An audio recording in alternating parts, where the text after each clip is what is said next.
গতকাল 9 জানুয়ারি ছিল আমার দিদির বার্থডে। ওর জন্য আমি করেছিলাম পায়েস। বৃহস্পতিবার ছিল বলে পুরোটাই নিরামিষ রান্না, সব রান্না মাই করছিল। মাঝখান থেকে ঢুকে জোরজাবস্তি পায়েসটা আমিই করলাম। প্রথমেই ঘি গরম করে তেজপাতা আর গোবিন্দভোগ চাল দিয়ে একটু নাড়াচাড়া করে জল দিয়ে দেবো সেদ্ধ হওয়ার জন্য। কিছুক্ষণ ফোটানোর পর চালটা দেখে নেবো সেদ্ধ হয়েছে কি।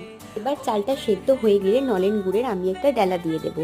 আলাদা করে এই ডালা তোমরা একটু ফুটিয়ে নিতে পারো গরম জলে, আমি ডিরেক্টলি এখানে দিয়ে দিলাম। এবার এতে একটু গরম দুধ আমি অ্যাড করে দেবো।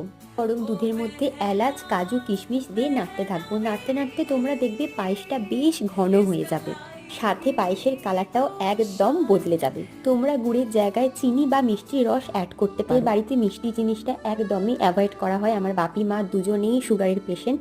তো যাই হোক, আজকে দিদির জন্মদিন, একটু তো পায়েস করতেই হবে বলো। শীতকালে নলেন গুড়ের পায়েস তোমরা কিন্তু অবশ্যই খেও। একটা খেয়ে বল।